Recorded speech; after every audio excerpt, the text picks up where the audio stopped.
Hi everybody, this is the Baseball Hut, the amazing, spectacular, terrific, the great one, the People's Champion, your host of Hut. Now, I am recording this video for the Mets game on Sunday night, and the reason is pretty simple, and that is, it's a foregone conclusion that, it doesn't matter what happens now with the Mets.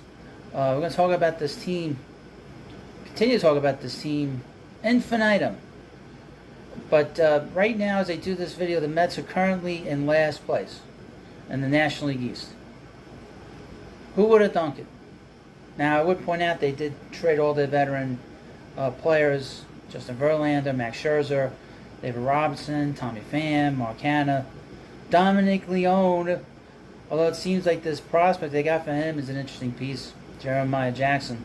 Also, I want to remind you again, for the millionth time, at the Prospect Hut, and please, of course, subscribe and check it out. It's just talking about Met prospects, and it's all about next year and beyond, to be honest with you. This year is pretty much toast. So now they are currently in last place. They're a half a game behind the St. Louis Cardinals for fifth worst record in the major leagues. Now, that's important to note because of the competitive luxury tax. If the Mets finish with the seventh worst record, they would have to finish 17th. That would be the penalty.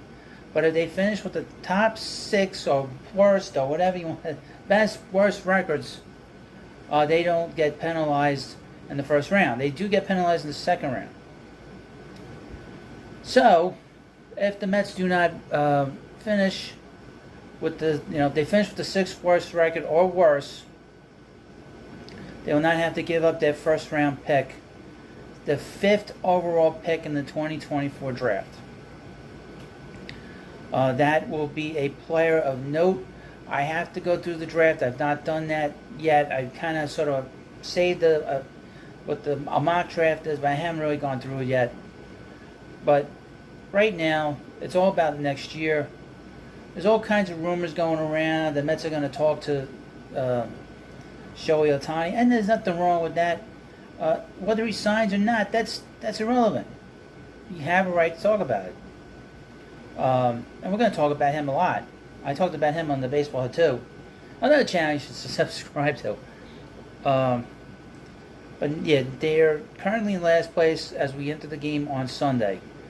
What happens in this game? They probably lost. I mean, the only thing is they got Kodai Senga pitching tonight, going into the game, and he's pitched really well. He's going to get a lot of Rookie of the Year votes. I don't know if he's going to win, but he's going to get a lot of votes for this year. He's pitched really well. Top 5 in the ERA. He's had a very good year, and his walk rate has gone down. Now, there have been a lot of players mentioned. Like I said, Shohei Ohtani has been talked about. Yoshinobu Yamamoto should be watched because the Mets have heavily scouted him. He's the best pitcher in Japan, and in fact, he's considered better than Senga was coming into the United States. He's going to be posted by his team, the Buffaloes, and some team will bid for him to talk to him. In all likelihood, it's probably a good chance the Mets will probably outbid all the other teams. Probably a record of bidding on him, because Steve Cohen don't care. He just wants to win, like us. Now let's talk about this current team as we watch it now. We're starting to see the issues here. At least I am. But I've seen them for 2 years. I mean, we've seen them since 2021. They're gutless. I mean, this team is completely, totally gutless. When they get hit by the Braves, they fall down. When they get hit by another team, they fall down. They don't get back up. When they get hit by pitchers, they don't retaliate. That's a big problem. I mean, that is a huge problem. You gotta show you have some fortitude, some backbone. There is a problem in that clubhouse, I think. Kind of got a sense of it on Wednesday night when Buck had to take Ottavino out of that game in the ninth inning, and he went to Bickford, and he came out of the game and he's mouthing off as he's walking off the mound and says, "I can't believe this." Hey, asshole, the Mets are how many games in the 500 because your performance and the performance of all the other veterans on this team, that's why yours closing. If you pitched better, David Robinson would have been pitching. That's that's the most annoying thing about what's going on, at least for me, over the last few weeks, is these assholes had the nerve to be shocked that Steve Cohen broke this team up. These assholes had the nerve to feel like that. And Buck had a quick trigger finger to get out of the game. I mean, what was he going to do? He's still going to win games here. So we've seen some kind of weird kind of thing. That's the one thing about a losing team. Is when you get a losing team, that all the sort of bad habits start to come up to the surface. All the bad attitudes, all the sort of anger and resentment and whatever else, the jealousy's going on in the clubhouse, it rises up above the surface. And we're starting to see that. We're starting to wonder, what's going on in that clubhouse. Again, we know that 2 years ago there was no leadership in that clubhouse. We know 2 years ago that was a toxic situation there. It was quietly pushed aside because they brought in a lot of guys that were good clubhouse guys. But clearly this has bubbled up again. Amongst a lot of other things, obviously the performance on the field are the most important thing. But, I mean, this is a terrible situation.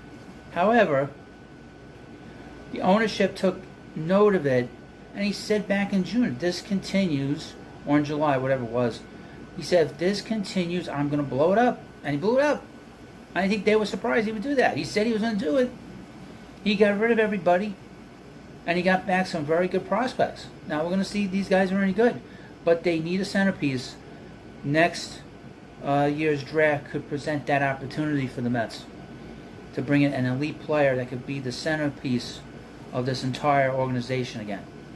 They have good players on this team.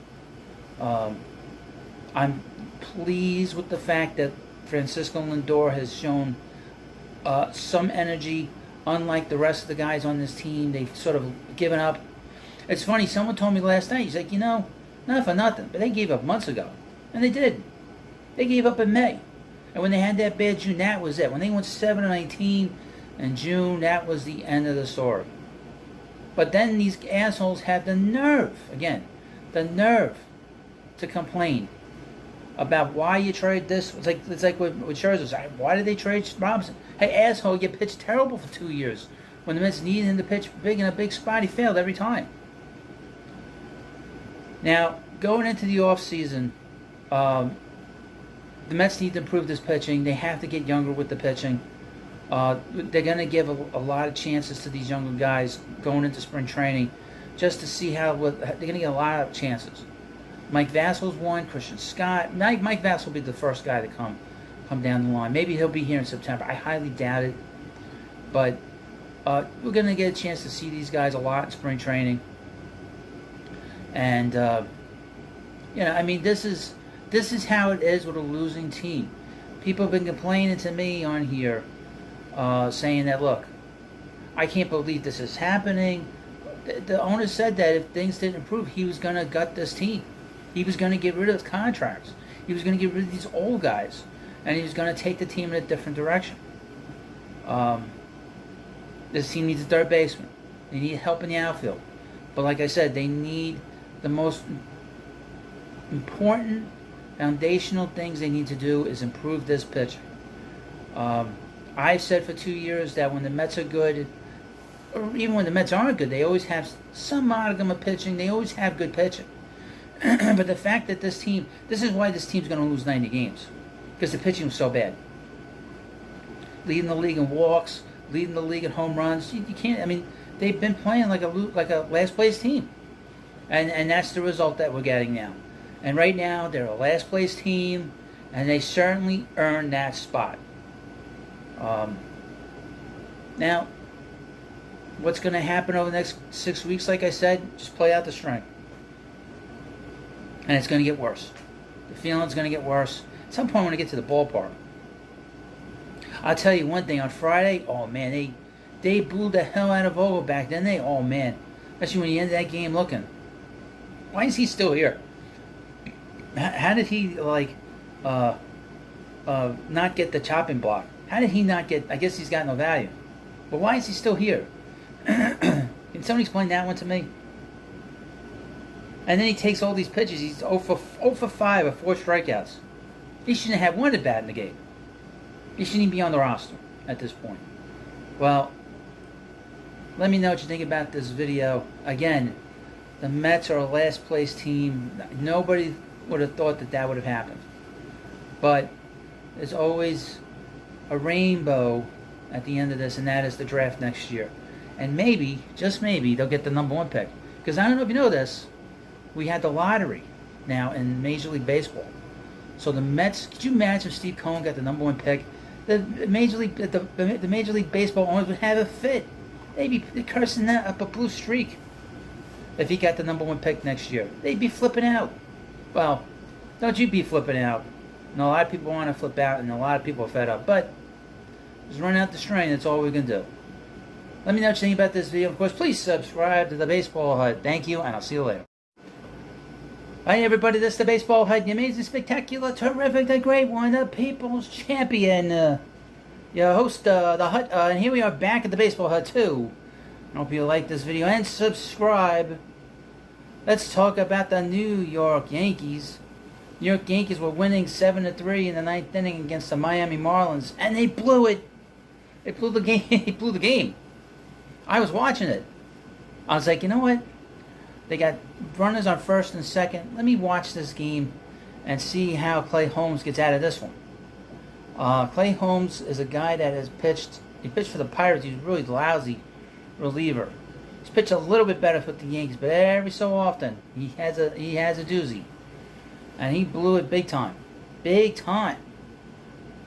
Guy had a 4-run lead. This is the first time in the 9th inning they've blown a lead 4 runs or more since 2021, and I think it's the most runs they've blown in a game. They had 5 runs since 2011. Holy shit! I know one thing: Clay Holmes is not going to be in Monument Park at any time soon. That's for sure. What I'm saying, he's not going to get his number retired. There's not going to be a plaque memorializing his time here with the Yankees. That's what I'm trying to say. But the Yankees are in disarray. They're a last place team. They're the first last place team in New York. The second last place team is the New York Mets. Thank you very much. Thank you. Thank you. Thank you. But the New York Yankees are 2 games over 500. Let me just double check here. And meanwhile, please subscribe. Yes, they are 2 games over 500. Last place. So they are teetering on the edge of oblivion. Ooh. They really are. I mean, they're very close to being a below 500 team for the first time since, 1992? That's a long time. They have a losing record. Brian Cashman, who's been the general manager since 1998, he has done a terrible job. The rumor was that he wanted to, get rid of some of his veteran players at the deadline. He was overridden by his owner, but he's done a terrible job. Quite frankly, over the last few years, they've had a very difficult time getting over the hump when it comes to Houston. They've been unable to defeat the Houston Astros over the last few years, and because of that, it's been very difficult for this team they hit a wall with this team, and they will not make changes. They keep doubling down on whatever they have. They have a lousy offense. If you take Aaron Judge out of that lineup, they're garbage. Complete, total trash. Let me go through some of the numbers. The OPS is just pathetic. As you know, 100 OPS plus is considered average for a major leaguer. Anything below that is below average, and everything above that is above average, percentage-wise.